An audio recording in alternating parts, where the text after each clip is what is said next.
Welcome into part 2 of episode 1 of the Pilgrimage Perspective, brought to you by the Franciscan Pilgrimage Programs. In part 2 today, we will talk to our leaders about their personal experience, how some of their pilgrims have gotten so much out of their experience in Rome and Assisi, and how that really has helped their PTS. Also, we'll talk about a little-known fact about how one horse might have saved the entire Franciscan order, as well as why our leaders continue to come back every single year and why they continue to get something new out of every single journey. Part 2 starts right now. One of the pieces of literature that we often get of reviews is that we've gotten several of them, and it's from somebody who hasn't been to Mass in 20, 30 years, and they said that the immersion process, just being there, was a powerful thing. Mm-hmm. They found themselves sort of wanting to get back into the church, and it was all because of the experience that they had on pilgrimage. It's hard not to feel that way, to walk on the same streets that Francis and Claire did. And, you know, visiting the Vatican is very powerful for a lot of people as well. So I asked Father John Quigley, why do you think that is? Why do you think people find these places to be powerful? A simple question.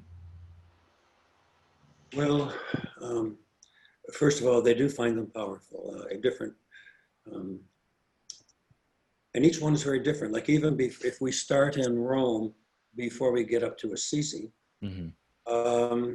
there is some. I've had a number of reactions. I had one person, a couple. This one man is a nuclear scientist, works for the military, and his wife is a wonderful poet and musician and works at a retirement home.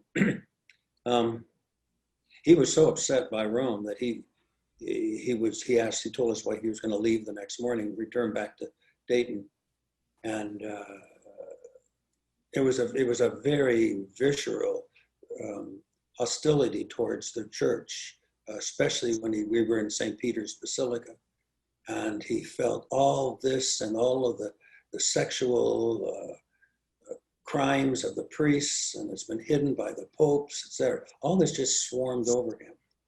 Now, later, he had a very powerful experience in Assisi. He decided he would stay, and it became a huge healing for him and his wife.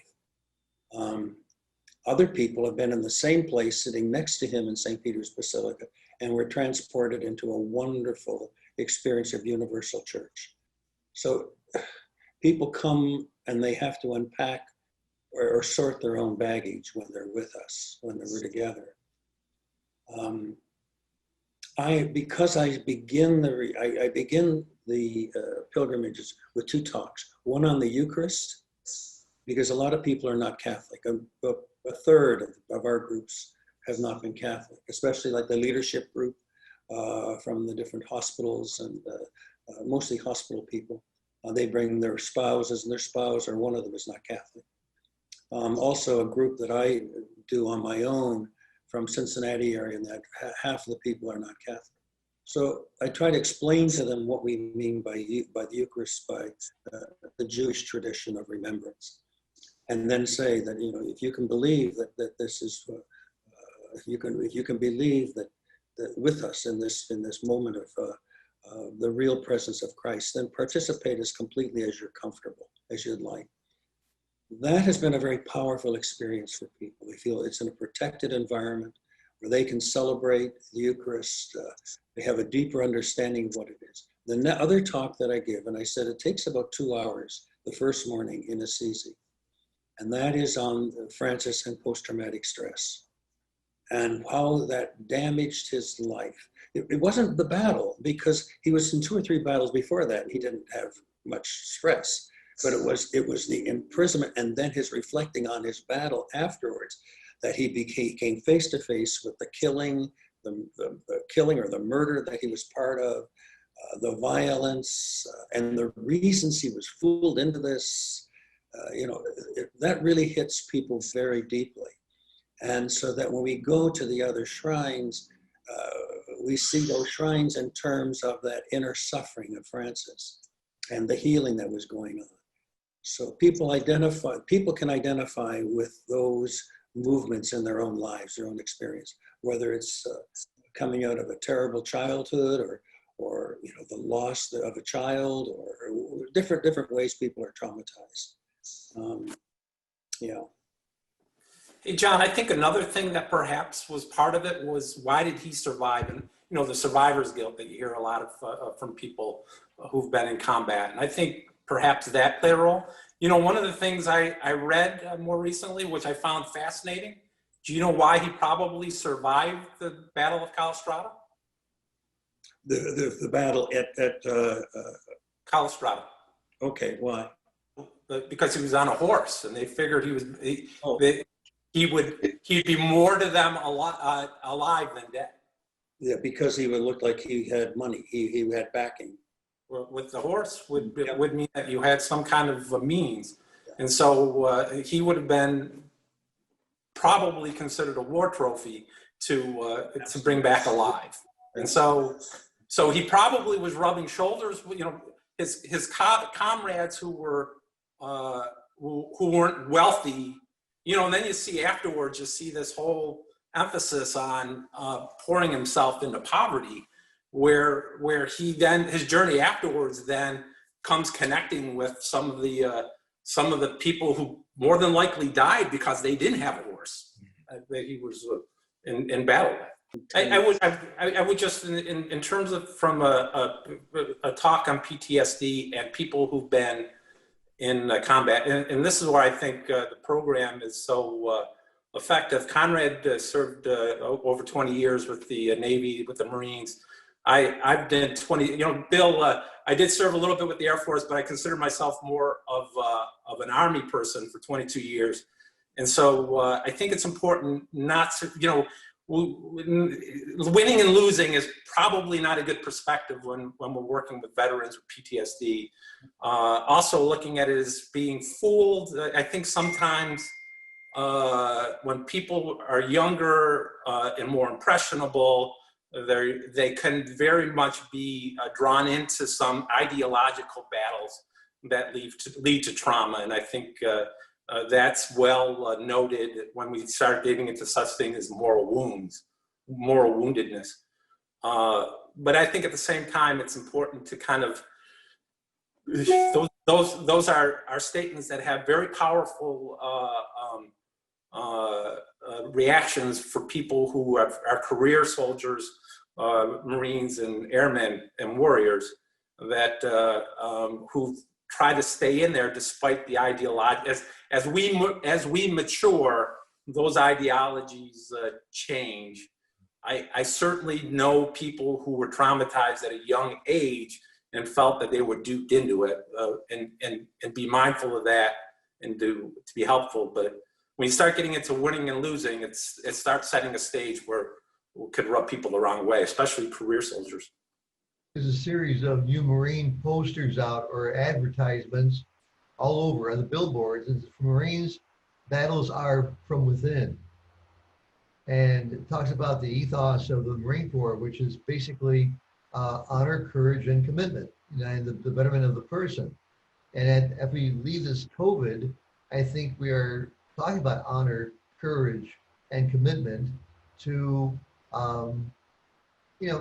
restore ecology, to restore racial equality, to restore the whole idea of the healing and taking care of ourselves. I was telling somebody the other day, I don't notice a lot of people with colds, that we're actually washing our hands more, we're keeping our faces masked.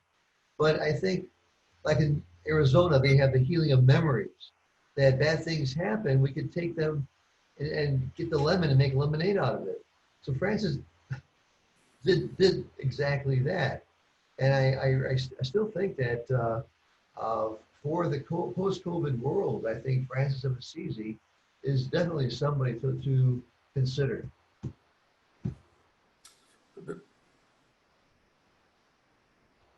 One question I have, as our time comes to a close is, I guess, for all of you, and two of them, so each of you can answer them. Why do you continue to go on pilgrimage? Because many of you have been on many of them. All of you combined, there's quite a number of pilgrimages experiences. So why do you continue to go?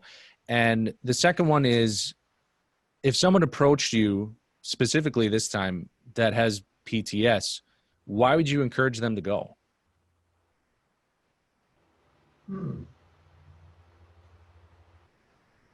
I'll answer this.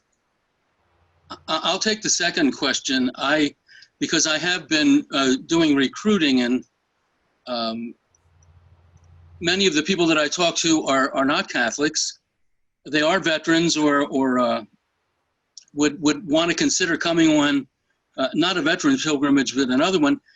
And I talk about the message of the cross. Francis needed to hear grace, and we all need to hear that. This coming Sunday, the gospel is Jesus telling us to take up our cross and follow him. And the cross is not heavy. It's a yoking, and he goes with us into the valleys, and he lifts us to the mountaintops. And so that message of Francis and Clare is permeated through the message of God's grace in Jesus Christ. And that's where the peace comes from. And so, that's why I'm drawn to the pilgrimage, because it refreshes my walk with Christ in grace. But it's a message that I saw permeate high school kids and college students when I went on a pilgrimage with them, and then as an academician with other professors, and then finally with veterans. That message resounds with all populations. I met with a man this morning whose son was shot point blank. The man is a retired Navy chief, and his son was about to be commissioned in the Navy and was supposed to leave today for basic training. And we talked about exactly that first question about why do we keep on going on pilgrimage? Because PTS is something you don't get rid of, and you don't want to get rid of. Someone's going to tell me, well, that the pain will go away. No, it won't. I don't want it to, because there's something sacred about that experience.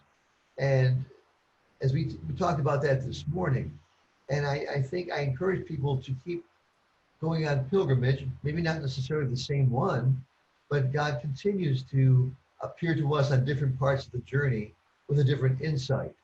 And I think that's why the veterans keep on coming back, or keep revisiting through memory and conversation and gathering, like we do in Arizona. Yeah, and also in terms of coming back, it's the highlight of my year. I'm always worried that Father John Sella is going to say, "Hey, enough," and he's going to stop. He's going to yank the chain or pull the chain on me and put it in that. And put it in. Yeah, I'm done. So, but I also never, Greg, never. Never say never, Bill. Every time I'm like, when is this is this gonna be the last, or is this the? But no, it's a highlight, and I also think to provide a place for a sacred space for veterans with PTS to find some sense of peace for themselves. I can think of no better way. Could I just? I'll pass it on to John afterwards, but. Let me just read something from one of the veterans that I just felt was really powerful, and I'd just like to share. When the pandemic hit, all the activity of my life seemed to cease. No more visits to the nursing homes or to those homes alone. No food pantry or cafe that I had worked hard to build. Apparently, being 64 prohibits you from doing such activities during a pandemic.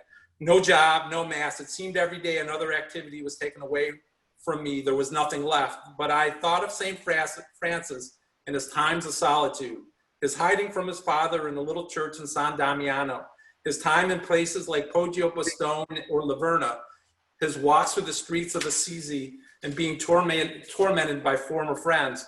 Thanks to the memories of these and other experiences, I'm finding myself at this time entering into a more of a contemplative state. Although I think it will be very nice when things are back to normal and I can find a healthier balance between being and doing. Yeah. Wow. Powerful. John, I'll swing it over to you for why do you continue to keep going back? Or Jella. Oh, sorry, John Quigley. Okay, I go back because in many ways I need it. I've come to understand Francis and Claire so much more profoundly as fellow travelers.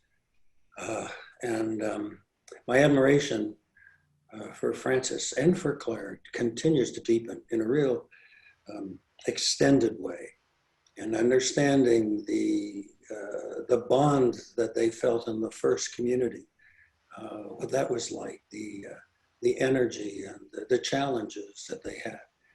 So I find that's it. And then also being able to share this with other people who are open, but they're good people, and they're eager for something new. They're not sure what they're walking into, and to see a transformation happen in their lives because of what we're doing with Francis and Claire together is it's really profound, you know.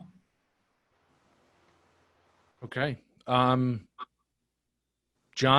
John Sella, do you have anything you would like to add?